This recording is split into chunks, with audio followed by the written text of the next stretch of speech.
There's a lot of shots to master in pickleball, but statistically, only 4 of them win the most amount of rallies. We did the research and found the top 4 point enders in pickleball, so you know exactly what to prioritize. After this video, you'll know exactly how to use them to your advantage and win way more points. Go ahead and subscribe. It helps us out way more than you think, and let's do this. But first, a word from our sponsor, Momentous. We've both been taking creatine consistently for weeks now, and both have noticed a massive change in our training and our energy levels. The secret has been these Momentous creatine chews. Momentous is trusted by over 200 professional and collegiate teams. They've had 9 US military contracts, and they've completed 8 clinical trials. They're the real deal. Plus, they're NSF certified for sport, so we know there are no hidden fillers or additives. We all know creatine is good for us, but we used to be terrible at taking it because dealing with shakers and powders was just too much friction to do this on a daily basis. But switching to these chews has made it incredibly easy that we're able to keep up the habit every single day. So much so that I actually look forward to it throughout the day. They taste great and the quality is legit. Each chew has 1 gram of Pure creatine, which is the gold standard for creatine. Since we've started taking these chews on a consistent basis, our recovery is faster, our strength is up, and I've even noticed my focus being sharper throughout the day. If you want to see these benefits for yourself, just check the link in the description for 35% off your order. Just use code CRACKEDPICKLEBALL at checkout, and the discount is yours. Now let's get back to the video. Starting out with the 4th most common way to end a point in pickleball, it's the dink. Now, obviously, this might surprise you since on the outside, dinks aren't really an aggressive shot, but the key here is that in most rallies, you're going to be spending the majority of your time hitting dinks. So there's a lot of errors that happen here, and crucially, a few ways you can make your opponents make errors. So let's talk about it. The first thing to think about is picking targets while you're dinking. So there's a lot of different options you could hit while you're in the middle of a dinking rally. Honestly, just too many options. So it makes way more sense to focus on just one thing and go for that. So for me personally, my backhand has never been my strong suit. So when people hit dinks to my backhand, it makes me feel a little bit more uncomfortable. Specifically, when they're hitting balls around my feet on this backhand area. It's not the most obvious what type of shot to hit. Sometimes you take it out of the air, sometimes you step back. But the key here is it should be pretty obvious that I'm uncomfortable with that shot. So therefore, it would make a lot of sense for my opponents to keep targeting that shot. But that's the number one mistake I see people making is they find a weakness and then they just start mixing it up for no reason. If you see that your opponent has a weakness in a dinking rally, it makes a whole lot of sense to keep targeting that weakness over and over and over again until they prove that they can finally handle it. Now, one thing that was mentioned there is that you want to be aiming at people's feet. So around this area. We call this area right here the pressurized zone. You don't want to be aiming too shallow in the kitchen unless you're hitting an aggressive dink, which we'll talk about later. But when you aim too shallow, it allows your opponent to keep their solid foundation and take the ball out in front of them, which can often lead to them attacking you instead. So if you aim at their back foot, they're going to have to make a decision, either A, take it out of the air, low to the ground, or take a step backwards, which for a lot of people is uncomfortable, and they've been taught to never step off the kitchen line, so they'll just end up looking silly and making an error in that way. To hit the spots you're trying to hit on the court in a dinking rally, you need to be hitting aggressive push dinks with topspin. Here's how you do that. So in pickleball, the only way to generate topspin is by getting your paddle face underneath the ball. So I can't generate topspin from the side, I have to be underneath it. To do that, it makes a lot of sense to make sure my legs are bent and get underneath the ball. Now the second thing is I need to brush up the backside of this ball pretty aggressively. The ball rolling across the paddle face is what generates all that topspin. So if I can just get underneath it and hit up, now I'm hitting a really aggressive topspin dink towards that pressurized zone we were talking about earlier. At the end of the day though, your paddle face is the most important thing you can focus on. So wherever my paddle face is pointing, that's where the ball will go. These paddles don't absorb the ball so much that you can catch it and carry it like a tennis racket would. So usually where you're pointing the paddle is where the ball goes. So if I wanted to hit that way, I need my paddle facing that direction so that at contact, my paddle face is pointing there and that's where the ball will go. Same thing over here. If I wanted to aim that way, I need to be pointing that direction. If you're having trouble aiming, this is probably the root cause, so it'd be really worth your time to film yourself and see where your paddle face is pointing when you're making contact.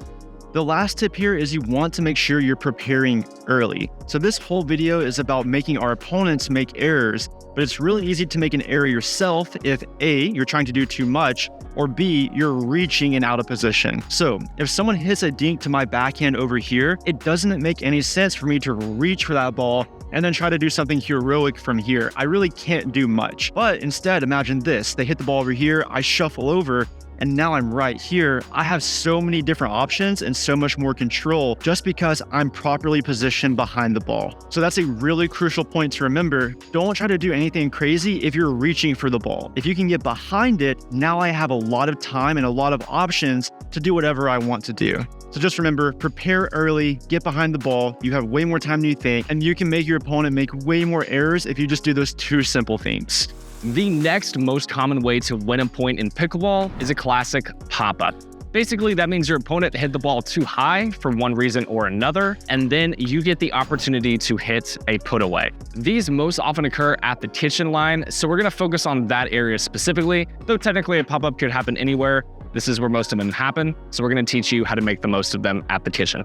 Let's do it. The technique you use simply depends on how high your opponent popped up the ball. So we're going to break it down into 3 different zones. The first is if they feed you a flat-out overhead. So if the ball literally goes over your head, that means we need to know how to finish it with proper form, so we smash the ball and end the point outright. This is pretty much the ideal pop-up, so we want to make the most of it when it happens. So here's how to hit an overhead more effectively. The first technique a lot of pickleball players miss when hitting an overhead is not utilizing their offhand. There's 2 things I want you to do with it. First, use your offhand to point at the ball in the air. The reason this specific motion is important is it does some really good things for your brain. It helps you track the ball in space, but it also positions your body in the natural area it needs to go in order to make perfect contact at the time of the overhead. The next biggest thing to keep in mind is at the point of contact. Once you've tracked the ball, when you actually hit the ball, we need to do something called snapping our wrist.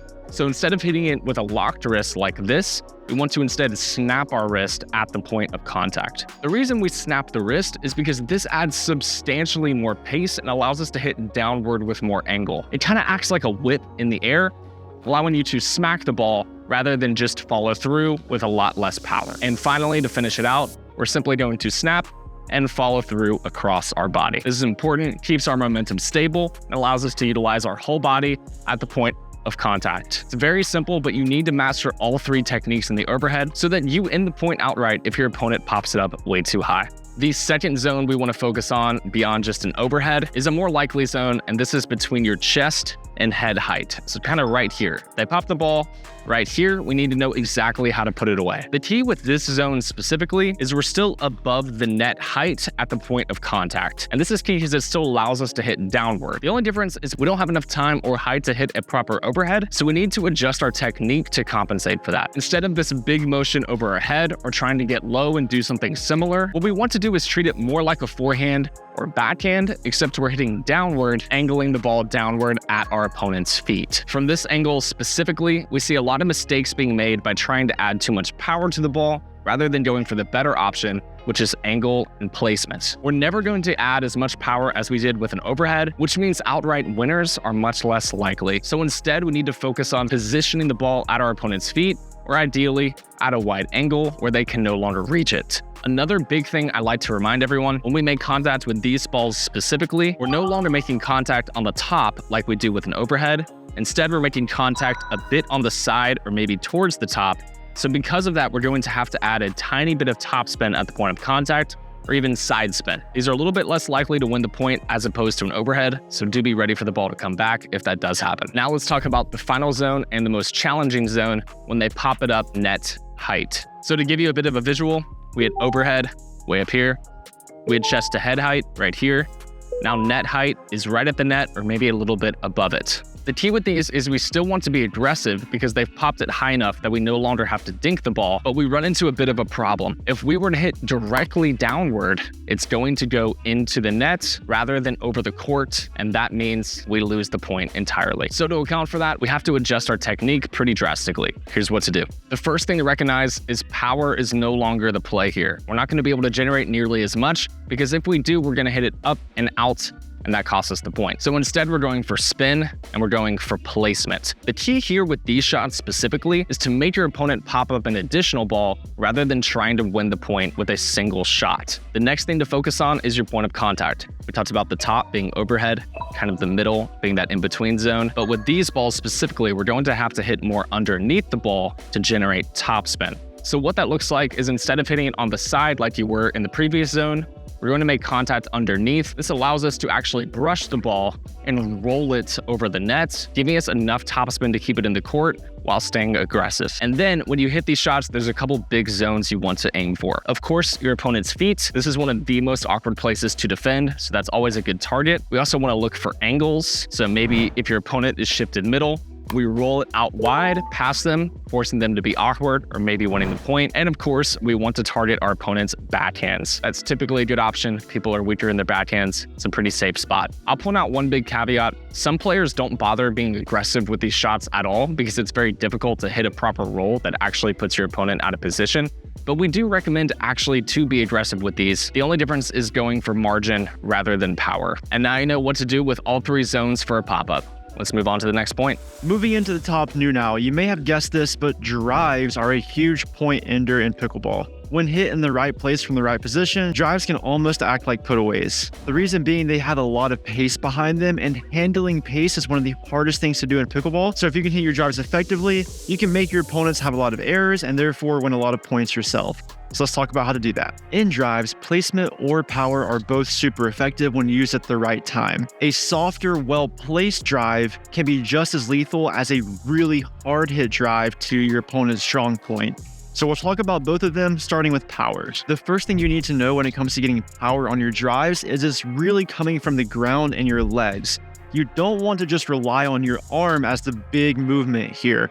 You can't really generate a lot of power just going like this, but when you start getting your legs involved, you can now generate way more power. If you think about any other sport, let's maybe baseball for example, you get all your strength from your hips going first, and then your bat kind of like hanging out behind, getting whipped through. Same thing here. My hips will go first, and then my paddle lags behind, and that's where the majority of the power comes from. If your legs are not in connection with your upper body, you're not going to be generating a lot of pace on your drives. One really quick tip here is when you're getting set up for your drive, you want to be more on the balls of your feet, not back on your heels and not over your toes. So more on the balls of your feet, that way you can be athletic and then pivot off of both of those points like this. And just like our other two shots, whenever you're hitting these with a lot of pace, it's so important to get below the ball. So if this ball is bouncing like around here, pickleballs don't bounce very high. It's important for you to get even lower than that ball so you can make contact below it to generate top spin. Especially on drives where we're adding a lot of power, we have to rely on the top spin to bring this ball back into the court after it goes across the net. If you fail to do this part, you'll just be hitting the ball super hard and your opponents can let it go out and get themselves a free point. One final point here on power is you want to create separation from the ball. So as the ball is coming towards you, don't stay where the ball is going to and get crammed because you can't really generate a lot of power when you have this like T-Rex arm kind of thing going on. You want to get some space. That way you can make contact in front of you and you allow your hips to go all the way through the shot. But if you skip out on this making the space part, you're not going to have enough room to really generate that power and that crucial top spin that you have to have on a really hard hit drive. Now we'll talk about hitting placement drives. For placement, I personally find that a well hit drive to the forehand low is usually the better shot for a couple of reasons. Number one, most people tend to sit on their backhand when they're at the kitchen line. So therefore, they're going to be able to defend everything here really easily. If you can get it over to their forehand, they'll have to take all that time to get over there. And now their paddle's moving backwards. So when that ball hits it, it won't be moving forward and they can't hit it as aggressively. Basically, just because they're on their backhand, they don't have a lot of time to get to their forehand. So this is a good spot. Also, this kind of depends on what grip they're using. But the forehand, as you can see mine, is generally bent a little bit on this side, whereas the backhand is more strong and rigid.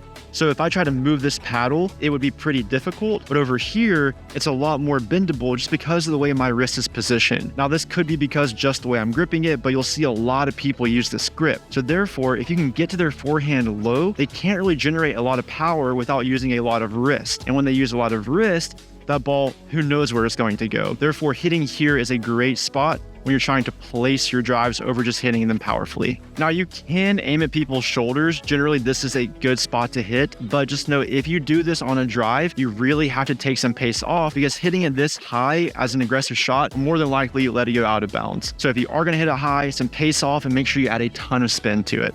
Finally, one last point, I like to imagine hitting the outside of the ball. For whatever reason, if I just hit the ball, my natural form tends to break down and I end up being on the inside.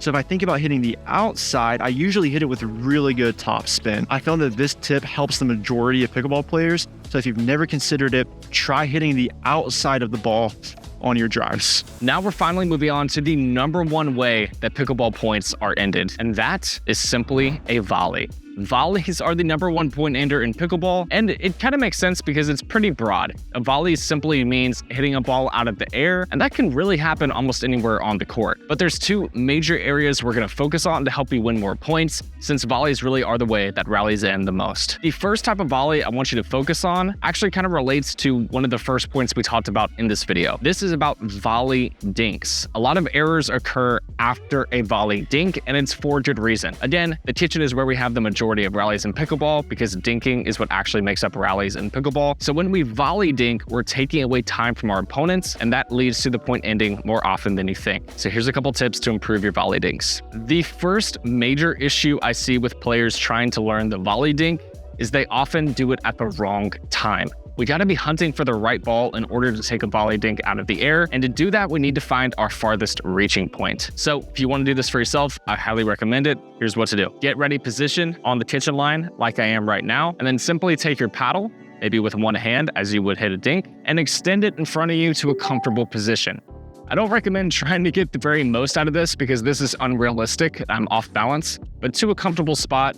And this zone past my paddle now tells me, hey, if the ball is going to land past my paddle, that means I should be volley dinking rather than stepping back and hitting a typical dink. And the reason we do that is to take away time from our opponents. Step 2 is kind of the theme of some of this video. Focus less on pace and more on placement. Volley dinks already strip your opponent of precious time at the kitchen because they lose that time that you would have taken to take a step back, and it catches them more off guard. So we definitely don't need to add pace on top of that. Our goal is simply to make the most of the time that we have. Also, pace, of course, is just less consistent. So highly recommend staying away from that with volley dinks. But since we know that, what we should be doing is focusing on placement and getting our opponents out of position, which will eventually set up that pop-up that we're hunting for. So basically what you want to do when you volley dink is you use that time to hit to the corners, maybe to their backhand, push them out wide, hit at their feet, kind of similar to some of the attacks we talked about previously in this video, but this time with even more control. It's probably going to take multiple volley dinks to get your opponent to pop up the ball, so we need to be patient